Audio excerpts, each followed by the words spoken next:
Originally, the pilot was called Nightside. It was about two cops who only worked at night. Starsky and Hutch, that were the characters' names. The script was written, it got pretty good notices, and then someone ran a budget audit and said, we can't afford to shoot this. We can't afford to shoot only at night. At which point, it tanked, it went away. I was at that time under contract to Spelling Goldberg. That ran out, I went to Warner Brothers. 2 years passed, somebody at ABC called Warner Brothers and said, can Bill Blinn write such and such? And whoever it was at Warner Brothers, and I don't know who, gave the guy at ABC some attitude about, no, you can't have Blinn because we got Blinn, whatever it was. And it ticked the guy at ABC off. He called Aaron and Len and said, can you take that old Nightside script and cut it down to 90 minutes and just blow off the night aspect of it? Aaron called me, I reread it, and I said, yeah, that can be done. That's pretty easy, actually. We did it, changed the title to Starsky and Hutch, and there we are. So some nameless executive at Warner Brothers who pissed off another nameless executive at ABC is largely responsible for this.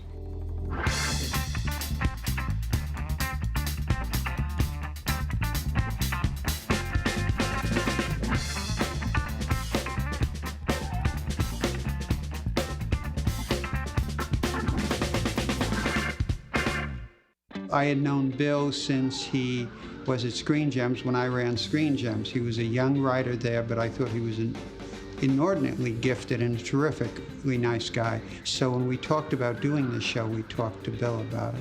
And he came in with Starsky and Hutch. He's the whole reason it happened. I mean, he's, in my opinion, one of the best writers, one of the best talents in our industry at that time and even today. I think his title, Starsky and Hutch alone, was genius. We said to him, Starsky and Hutch, where did you get these names from? And he said, it's S&H. Those are the real names of the guys who created the green stamps. Now, I never knew whether he was kidding or telling the truth, but I thought that was such a good story, we would just go with it. It's got integrity, Starsky. Yeah, it's nice to know we're looking for a class act. I had always thought that television prefers creating its own stars. That in a sense, if they see someone playing Starsky, he's Starsky to them, and they believe he's real. And if you look at the shows they were doing, Mod Squad, none of the people on Mod Squad were well known, none of the people on The Rookies were well known. The whole bunch of shows they were doing, they created young stars. As opposed to taking a movie star and fitting him into a role. At any rate, we tried to do that all the way along the line. Aaron and Leonard and I cast the show. And it was a process that took, a long, long time because the chemistry, of course, had to be important. When we first saw David Soul, we were terribly impressed. We had seen the movie that he was in and felt very fortunate to get him. That wasn't singularly why we used him, because the chemistry was going to be important. As I remember, there was a request made from Aaron Spelling, and they had a new series called Starsky and Hutch, and he had apparently seen a film I'd done called Magnum Force with Clint Eastwood, and offered me the role of Hutch. And I read the script, and there was these two wonderful characters. Well, one wonderful character, and his name was Starsky. The other guy said, bland, he's kind of white bread, boring. So, yeah, I'd like to do it, but I'll do Starsky. And very quickly thereafter, I got a call back saying, no, you'll play Hutch. I was probably not a fan of the concept of David Soul as Hutch at first. I said, not edgy enough, not enough anger, and there's something in there is just not gonna. Well, I didn't know David as well as I thought I knew David, or David had changed. Because when he came in, like Paul, he's bright, but there is about David a kind of a Scandinavian sense of removal, stepping back a little bit, which, when you couple it with Paul, whose instinct is to get right in your face and to be very passionate about it, you've got a kind of nice teeter-totter between those two guys. The relationships that developed on camera, I think, was the main attraction. The heart that they had made it special. Here were two guys, one dark-haired guy, one blonde guy, and this black guy, and all of them had some kind of reason to be together. you know, to try, not just about solving the crime, but there was something else, that the humanity of and the caring between all of us, and particularly those two guys, that was a great attraction. We had this amazing ability to be able to not be looking at each other and know what the other one was doing. You know, in the first year, I kind of pulled out all the stops and played every trick I could play in terms of, you know, getting things. David would be kind of like, who's this puppy dog running around here? What's going on? And we found a really interesting dance between the two of us, and a sense of fun. In any kind of a television series situation, you have to leave room for the growth. Particularly in series, you're developing a relationship with an audience. It goes over a period of time. And so obviously your character is going to grow. And I think to a large degree, producers and even the writers, you know, count on the regular people in the show to bring something of themselves to this thing. So there's, in that sense, it's wide open. You deal, baby, in about 10 seconds, or you got no deal. None at all. Along came this movie of the week, backdoor pilot called Starsky and Hutch. And I read it and I thought, well, this will never make it to a series, and I need film on myself, so I'll go in. So on the particular day, I went, I had in my house, I had this big copper bowl full of walnuts. So on my way out the door, I grabbed a few because I hadn't eaten. And I got down to Fox, and the place was full up. And so I sat on the floor, and I fell asleep. And when I was awakened, everyone was gone. And they said, are you here to read? I said, yeah. So I said, well, there's nobody else to read with you, but come in anyway. So I walked in, and I reached in my pocket, and I took 2 walnuts, and I cracked them, and I thought, okay, and I started eating them. They said, well, you want to read? I said, sure. So I read like a page and a half. They said, stop right there. And then the next day, they called me in to read with David. We were about to shoot. I think we were a week away from shooting, and we had cast David Soul as Hutch. We didn't have a Starsky. And then we brought in Paul Michael Glaser, and I remember putting them in the room in Aaron's office, and Aaron and I walked out of the room, but we watched from the doorway, and we watched the two of them interacting, and we watched their relationship. And I don't know, I guess we got really lucky. We just said, it works. Paul and I had such a good relationship right from the beginning. We looked for places to make it grow. Starsky and Hutch initially was, you know, 2 streetwise, hard-hitting cops, bachelor cops. And they were looking to make it sort of macho, chase the beautiful ladies around and chase the bad guys and get the girls and so forth. Well, that wears thin pretty quick. These shoes you bought me. Yeah? They're killing my instep. Instep. Instep.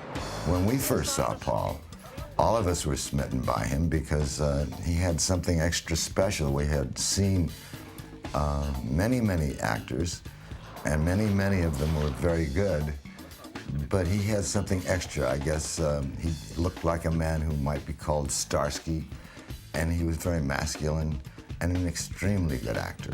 What Paul brought to the table was intelligence.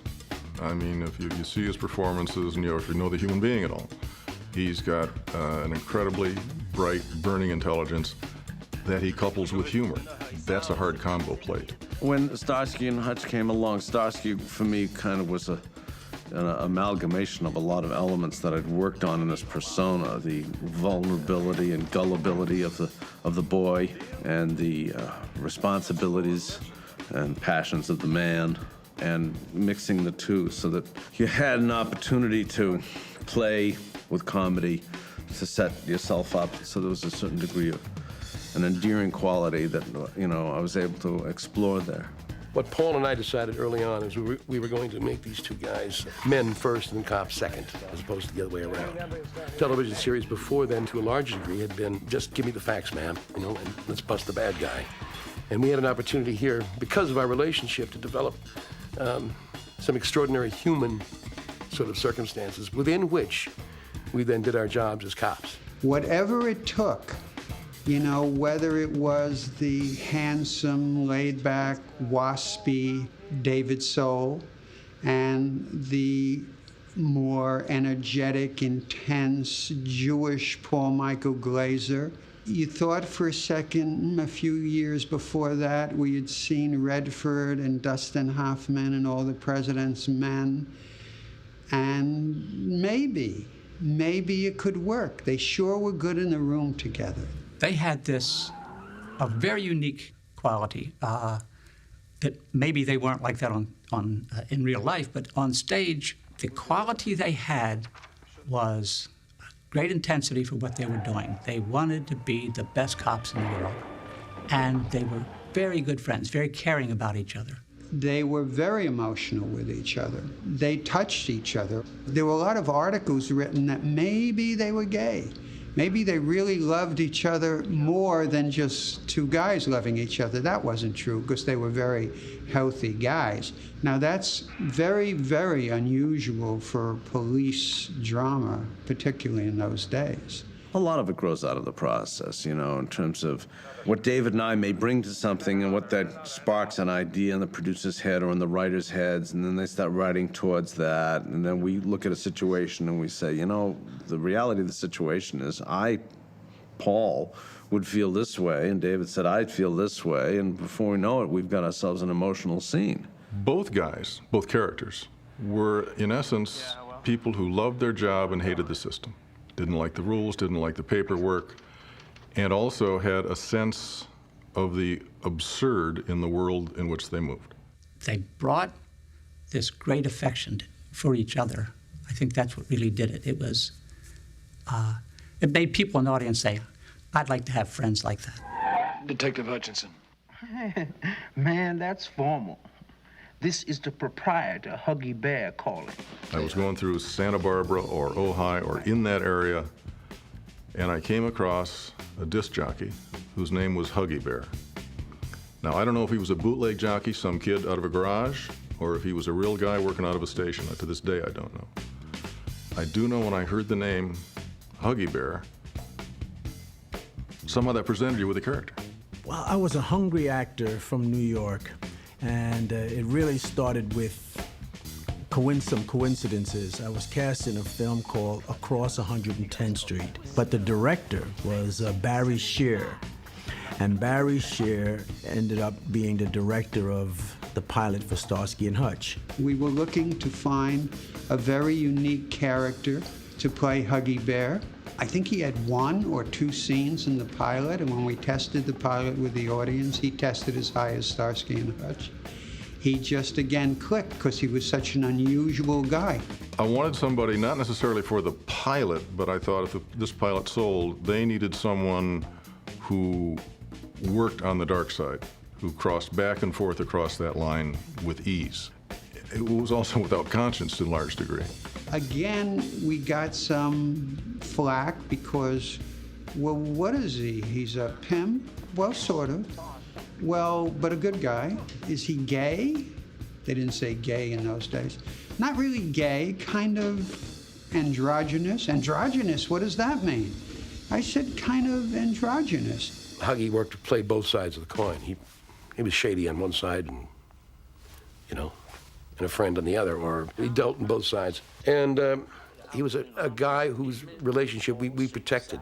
I think I developed the character and the fact that there was a demand for, from the audience's point of view, because I was part of a formula. I don't think it was intended. You know, he was an aside kind of character, but I was always a role player and a team player, and it became a team. You know, so it was Starsky and Hutch and Huggy Bear. This is Huggy Bear. Well, what can Huggy Bear be? Can he be threatening? No, he can't be threatening. Not the name of Huggy Bear. Can he be tough? Yeah, oddly enough, he can. Is he standard issue anything? No, not with the name of Huggy Bear, he ain't. And somehow that fleshed it out. And then Antonio, he just went into that part with both feet and all his heart. I mean, he loved what he was given to do, and he did it with great style. My stuff was usually more lighthearted and either in the tag of the show or at some point, but I think Huggy Bear brought another sense of comic relief, humanity, a little bit of the dark side. You didn't know whether or not this guy was good or bad, and so it had an appeal. I didn't even know how much of appeal I had until particularly after the show ended and I started traveling around the world and seeing how much people were into Huggy Bear. I think that's part of what made him interesting to people. You weren't exactly sure what he was or how he was, and Antonio was great. He was always supportive, always there, you know, and very heartfelt. And it's interesting to me that over the years, so many people have come up to me and said how much they loved his character. I was there, you know, with bells on, and very happy to, you know, to play the role of Huggy Bear and bring it to life, and to bring some humanity and truth to the character. Hi, Hop. How many times do we got to tell you? I'm Starchy, he's Hup. Well, the sun was kind of in my eyes, and you guys look an awful lot alike. Yeah. When the pilot was shot, I think about halfway through the shooting, someone said, these guys are very likable. These characters are very likable. Maybe it's not just a movie. Let's put that on the back burner and bear in mind that that's a potential. Largely that was because Paul, Michael, and David, for whatever reason, who knows what that chemistry is, they clicked. They had a tempo, they had a rhythm, they had a give and take that two different actors would not have had. They just were these new kinds of detectives. They were cool, they were hip. I don't even know if those words were used back then, but that's what they were. I think the distinct personalities of each one had a sort of a magnet effect. You know, you couldn't have the polarity unless you had the plus and the minus. And I don't know if I was somewhere in between. I think I ping-ponged between the two of them because, you know, and even in some of the scenes, I would always be caught between these two guys, you know, either the good guy, bad cop syndrome, or, you know, the easygoing guy and the tough guy. And David and Paul, they cared so much about the show, which transcended onto the screen. At this time, in terms of television, there was a lot of Dragnet, there was a lot of Racket Squad, there was a lot of serious, straightforward, by-the-numbers cops whom we could always count on, who never made mistakes and who pretty much went by the book. Once we made the discovery that most cops aren't like that, most human beings aren't like that, and we were able to have fun within the channel of a cop show, that gave the show its own imprint. David and I had our most fun, I think, when we'd goof on it, you know. I'd have to fight a big guy, and I go, well, how am I going to fight this big guy? So I figure out some way to step on his toe or do something silly. We'd have these undercover routines, and so we'd goof on those. You know, we had the tags of the show, which was always our favorites because we'd get to, you know, kind of cut loose. Innovation and exploration and all these things that make what you do fun, you have to earn those. You have to earn the right to do it. You don't start out by improvising this stuff. It's planned. You have 6 or 7 days to shoot. You have this many pages to finish in a day. But if you can do that, and you can bring a value to that, it now allows you the freedom. And the more success the show had, based on the various formulas that we had to accomplish, the more freedom we got.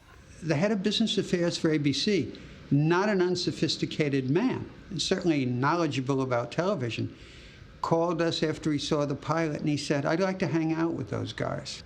And I said, well, you know, George, they're real people, and they're really not Starsky and Hutch. He said, yeah, but they're so cool, I want to hang out with them. And when you can connect that way to the audience, you got it made. This was an easy sell. It was my first pilot, and people had told me what a miracle it was.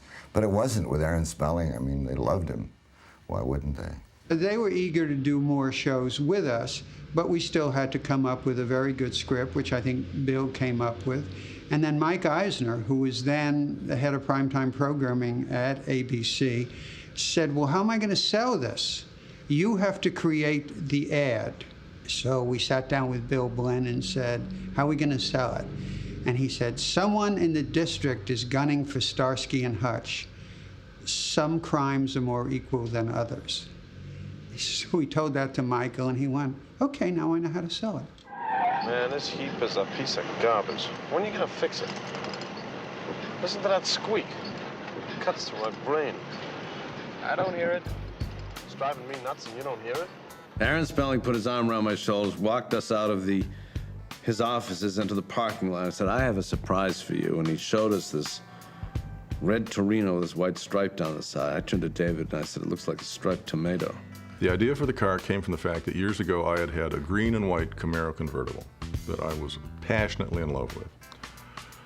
I traded it in, was driving something else. Starsky and Hutch came along, And I thought, this is my chance to track down another green and white Camaro.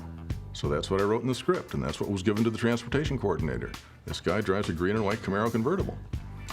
Except their transportation deal was not with Chevrolet made Camaro. Their transportation deal was with Ford.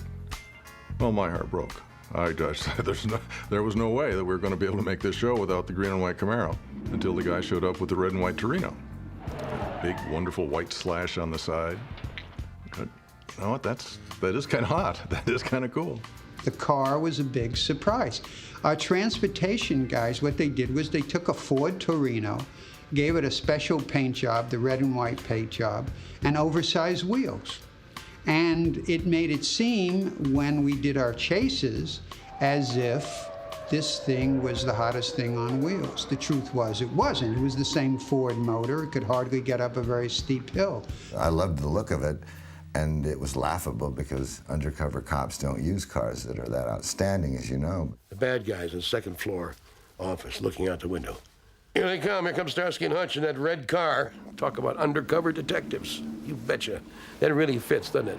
The red car was a character, and it really became an icon of the show. In the show, everybody wanted to know, was it a stick shift? Was it, what kind of engine it had in it? And of course, when I travel around the country after the show, and even in Europe, I hear all the stories about people who painted their Pinto, they painted their Mini Cooper, they painted everything they could, young people, to have a piece of that.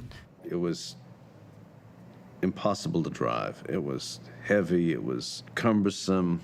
It was Starsky's car, not Hutch's car, and every time we took a corner, he'd end up in my lap, and I vowed to destroy that car. I was keen on that objective. Whenever there was an opportunity to hit something, I'd try to hit it. I think in the pilot, there were two different cars.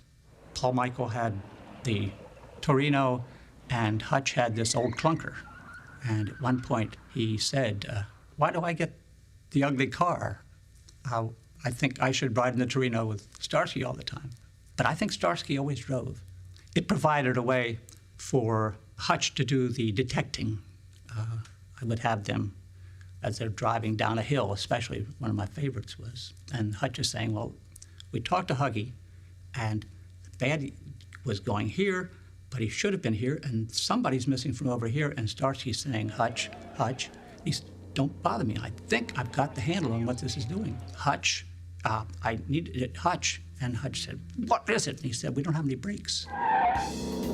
Starsky, we're picking up speed. You ought to be a detective. Hit the brake. What the hell are you trying to do? And so I was able to get all this boring dialogue out of the way with them careening down a hill. And it was fun, and it played into their characters. The show was on for about a month or so, and we got a call from the Ford Motor Company, who supplied all our cars for all our shows. And they said, guys are coming into the Ford dealerships and they want to buy the Starsky and Hutch car. What the hell is the Starsky and Hutch car? And so we told them what we had done. So they made a special edition with the paint job. It was a Ford Torino. Why that car became such a trademark for the show, I truly don't know. There's some things. Why did this happen? Why is this person so terribly effective? The same thing is true, I don't know. Who knows? If we'd had the green and white Camaro, it might not have worked. I have no idea. But I know it's, I mean, there are people, there are websites, that are involved with red and white Torinos of that era. And it's just got an impact.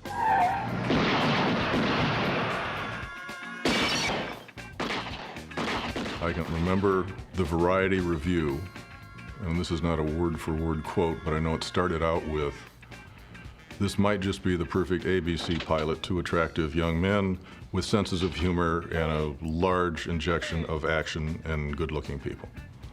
Yeah, I think they knew what they had on film very, very swiftly. It just had all of these elements going. And I think that energy was pretty valuable to the audience. David and I would have moments where we really felt like we could connect as actors and as men. And that was very fulfilling. I'd say that the success of Starsky and Hutch came because it was really about friendship. That is what provided the lasting quality for that show.